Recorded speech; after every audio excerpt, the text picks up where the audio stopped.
किशन नाम का एक नौजवान सड़क पर अपनी बाइक पे जा रहा था।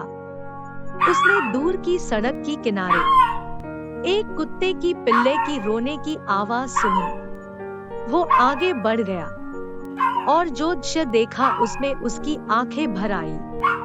उसने देखा एक कुत्तियां वहां पर मरी पड़ी थी और उसका पिल्ला घायल अवस्था में वहां पर रो रहा था। अरे ये दोनों किसी गाड़ी के सामने आ गए होंगे, इसीलिए कुत्तिया की जान चली गई। लेकिन उसकी बच्चा अभी भी घायल अवस्था में है। अगर मैं उसको यहाँ पर छोड़कर चला जाऊंगा तो शायद वो मर सकता है, इसीलिए मैं उसको घर ले जाता हूँ। ऐसे सोचकर किशन उस घायल पिल्ले को उठाकर घर ले आया और उसकी जख्म पर मरहम पट्टी कर दी। किशन अनाथ था और वो एक अनाथ पिल्ले को अपना लिया। मुझे मालूम है तुम भूखे होंगे, मैं तुम्हारे लिए कुछ खाने की इंतजाम करता हूँ। ऐसे बोलकर किशन उसको दूध और बिस्किट खाने के लिए देता है। खाना खाकर उस पिल्ले की जान पे जान आ जाती है। वो खुशी के मारे भौंकता है। किशन उसका नाम सेरू रखता है। किशन सेरू के साथ रोज खेलता था, खाना भी साथ में खाता था और साथ में घूमने भी जाता था। एक दिन किशन कुछ काम की सिलसिले से शहर से दूर जाने वाला था। सेरू, मेरा कुछ काम है, इसलिए मैं शहर से बाहर जा रहा हूँ। आते आते शाम हो जाएगा। तुम अपना ख्याल रखना।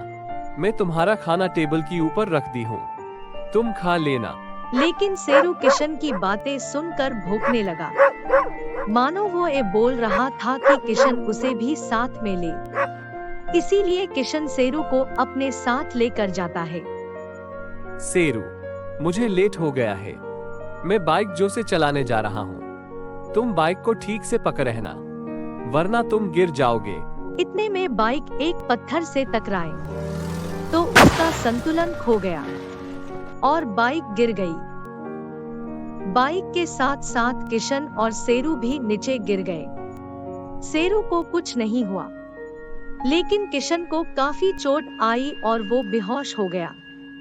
सेरू किशन की ये हालत देखकर व्याकुल होकर भौंकने लगा और रोड के दोनों छोर किसी की मदद के लिए भागने लगा। तभी उसे देखकर एक गाड़ी रुकी और उस गाड़ी से एक लड़की उतर के बाहर आई और किशन की ये हालत देखकर उसको पास की हॉस्पिटल में ले गई। थैंक यू मैडम, आपकी वजह से मेरा जान बची। अरे नहीं, मुझे थैंक यू मत बोलिए। इस थैंक यू की असली हकदार तो एक कुत्ता है। इसने ही आपका ये हालत देखकर मदद के लिए इधर उधर भाग रहा था। उसको देखकर ही मैं आपकी मदद के लिए आ पाई। इसका नाम सेरू है मैडम, ये मेरे लिए जान से भी बढ़कर है। थैंक यू सेरू। अच्छा, तो आपका नाम सेरू है और आप प्लीज मुझे मैडम मत बोलिए।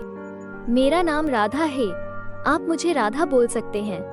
और मैं किशन। अब मुझे जाना होगा, मैं कल फिर से आऊंगी। बाय सेरू, बाय किशन, अपना ख्याल रखना। अगले दिन राधा फिर से हॉस्पिटल आती है। वो किशन और सेरू के लिए खाने के लिए फ्रूट्स लेकर आती है। धीरे धीरे किशन और राधा के बीच हंसी मजाक और दोस्ती बढ़ने लगती है और वो दोनों एक दूसरे को पसंद करने लगते हैं। और कुछ ही दिनों में किशन पूरी तरह ठीक हो जाता है और घर लौट आता है। अब आगे क्या होने वाला है, जाने के लिए देखिए हमारा अगला एपिसोड।